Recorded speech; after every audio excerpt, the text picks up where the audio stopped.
So I want to start today with an idea that's, well, honestly, it's a little haunting. Haunting. Okay, I'm listening. It's this concept that cinema, the thing we do to relax, to escape, is actually a science of ghosts.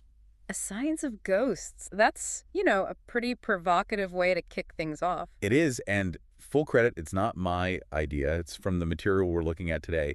But just think about it for a second. Okay. Every time you watch a movie, you're engaging with something that is totally present. Yeah. You see it, you hear it, you feel the bass. It's an overwhelming sensory experience. Exactly.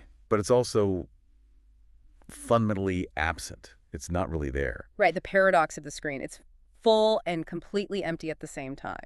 And to get into this, we are doing a deep dive into a really fascinating book. It's called The Solaris Effect, Art and Artifice in Contemporary American Film by Steven Spielberg. And just to be clear, we're not just doing a review of some old sci-fi movie. No, definitely not. Although that movie is the absolute key to everything. It is. The author uses Andrei Tarkovsky's 1972 classic Solaris as a kind of decoder ring. A decoder ring, I like that. He's saying if you want to understand huge American movies from the 90s and 2000s. Movies like Fight Club or The Sixth Sense? You first have to understand this slow, brooding Russian space movie. Which is, that's a wild connection to make. It sounds like a stretch, but honestly, once you see it, you can't unsee it. Okay, so let's set the stage. What is the deal with Solaris? For anyone who only knows it as that long philosophical space movie. Or the George Clooney remake. Right. Well, the setup is actually, it's almost like a horror movie. You've got a psychologist, Chris, who goes to a space station. Okay. And it's orbiting this planet, Solaris, which is covered by this mysterious ocean that seems to be, well, a single living intelligence. A brain the size of a planet. Pretty much. And what this ocean does is it digs into the minds of the crew. It finds their deepest memories, their guilt. And it makes them real. It literally materializes them. For our main character, Chris, this means his dead wife, Hari, just appears in his room. And she's physically there, like solid. Completely solid. You can touch her, you can hold her. She looks and sounds just like his wife. And this is where the author, Spielberg, makes his big move. He says that relationship between the man and his ghost wife is the perfect metaphor for us and the movie screen. Right. That is what he calls the Solaris effect. Okay, so let's unpack that, because when we say ghosts in movies, we're usually talking about something spooky, rattling chains. Yeah. This is different. Very different. It's about that tension you mentioned, presence versus absence. Think about Hari on the space station. Yeah.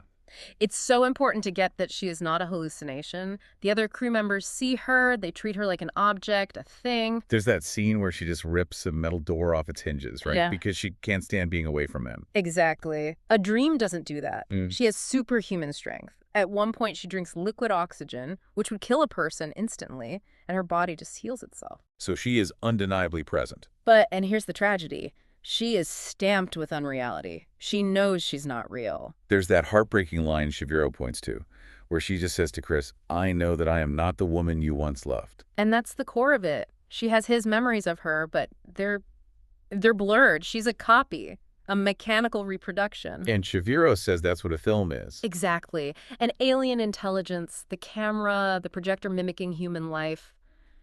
It haunts us. I love how this moves away from the usual film theory stuff, Freud, psychoanalysis. Oh, Lacanian model, yeah. Where the viewer is supposedly unconscious or dreaming. Right. The old theories treated us like we were being tricked, like we couldn't tell fantasy from reality. But the Solaris model says something way more interesting. It says the viewer is wide awake. We know it's fake, just like Chris knows Hari is a copy. He knows his wife is dead, but, and this is the absolute key, he loves her anyway. He engages with the artifice. He consents to the haunting. And Spielberg says that's us in the audience. We know it's all constructed, but we crave the experience anyway. We invite the ghost in. We do.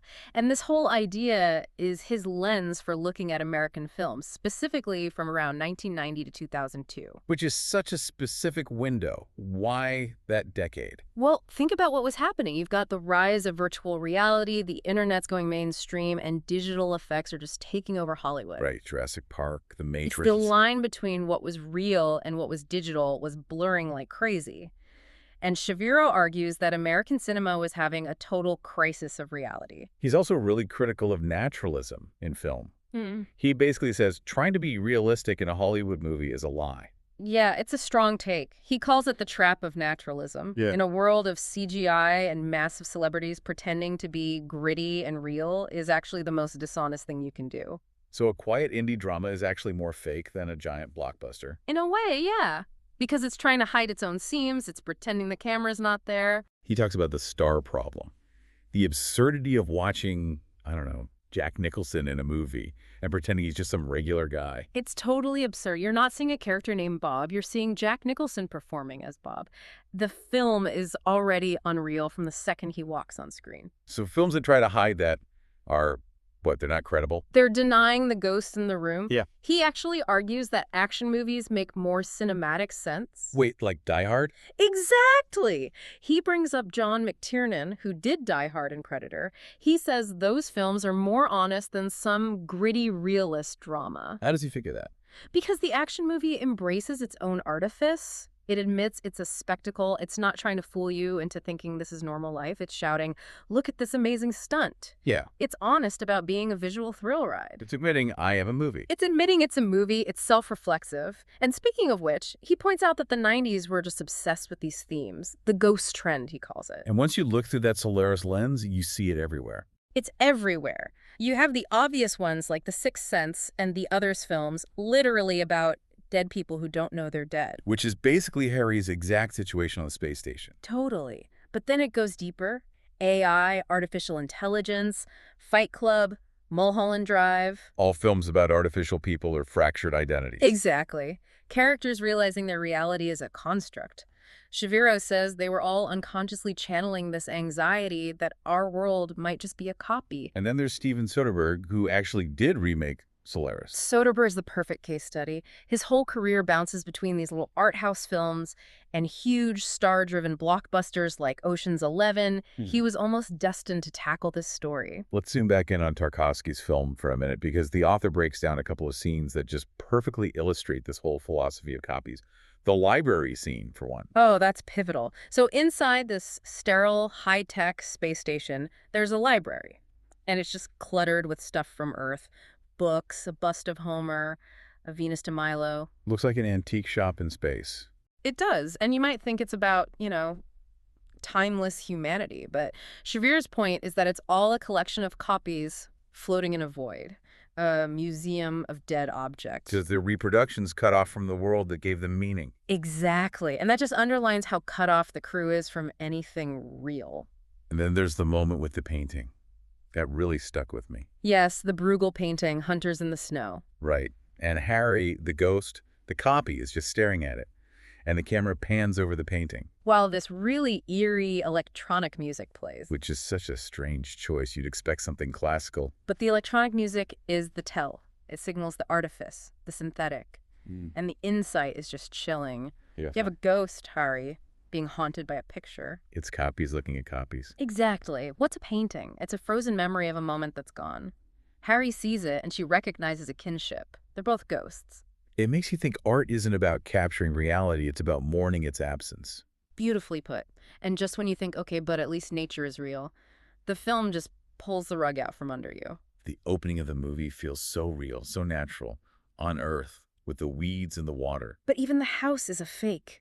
His father admits they built it to look exactly like his grandfather's house. It's a replica. So even before he leaves for space, he's in a simulation. Copies all the way down. And then the ending, spoiler alert for a 50-year-old film. I think we're safe. Fair enough. The film ends with Chris seemingly back at that house. He's with his father. It feels like a resolution. But then the camera zooms out. And out, and you realize the house, the land, everything, it's all on a tiny island in the middle of the alien ocean on Solaris. Nature itself is just another simulation. There's no home to go back to. Only the memory of home, reconstructed by the ghost machines. So what's the so what here? What's the emotional takeaway from all this? Well, Shaviro says the Solaris effect creates a very specific feeling. It's not grand tragedy. It's not catharsis. He calls it inexpressive, I think. Yes. It's this deep, quiet melancholy. The characters are passive. They just wait.